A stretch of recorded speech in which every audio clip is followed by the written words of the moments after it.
Hello. I put one foot in front of the other, but stuff still happened. So what's up? Polyamory is all the rage these days, but what if your data was polyamorous? Dating app Field is trying to be something different. They want to give you more options to dial in exactly what you're looking for. And they also exposed all of your information to everybody, all of them, it's like, whoa. I want to preface this by saying that Field now claims that they have already solved all of these problems. But let's talk about what happened. Internet security firm Fortbridge did a test of Field's services and alerted Field that, hey, dog, anyone can basically do anything without even needing to hack your account. These are the things that they were able to do just by poking and prodding.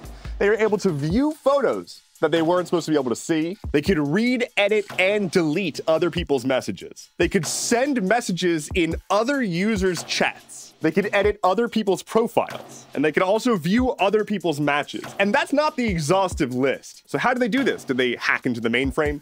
Did they, steal the CEO's thumbprint to get past biometric security? No, they just kind of looked at the data. Buckle up, boyos. We're gonna get nerdy with it. It's time for an education. When an app interfaces with a server, it uses a thing called an API.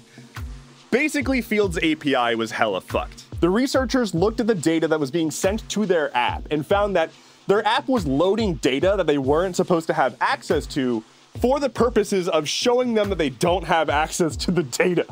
Here's a person's picture, they're blurred. You're supposed to have to match with them or subscribe or whatever before you can actually see the photo, but they sent the photo to your phone and then blurred it on your phone, so you actually have that data. Now, the average user isn't going to just randomly stumble upon this, but a bad actor wouldn't have to do a whole lot to get that information. But what's worse is they started then pushing back on the API, saying, hey, API, I swear I'm this other user. What can you do for me? And the API was like, oh baby, I do it all. So yeah, they were able to pretend that they were the app and say, hey server, I'm that person.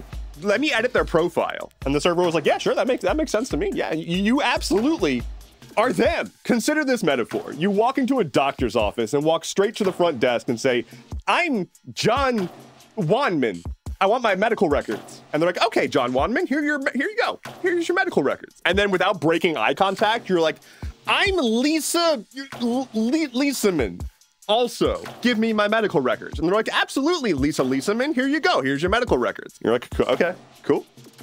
Neat. Field was alerted of these vulnerabilities back in March, and they didn't fully tackle all of them until August, apparently. The blog post came out just last week. So hey, it's really easy to hear stories like this and be like, oh, well, it's the internet, my data's everywhere, it's not worth even bothering.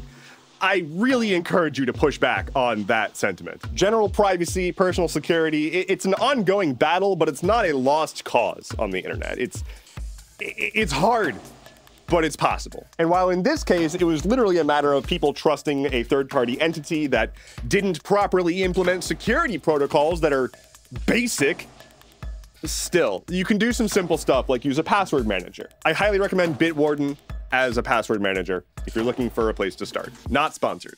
Lightning round. Boeing workers have gone on strike. They might be on strike for quite some time because Boeing was like, hey, we're going to give you that raise that you wanted. It is garbage. And the workers voted almost unanimously to go on strike. So they're holding out. USPS is rolling out new delivery trucks and they are adorable. Stubby little dudes. An update on a story from a while back. An NYPD cop who learned that the department had these get out of jail free cards that were kind of hush hush and passed out to friends and family.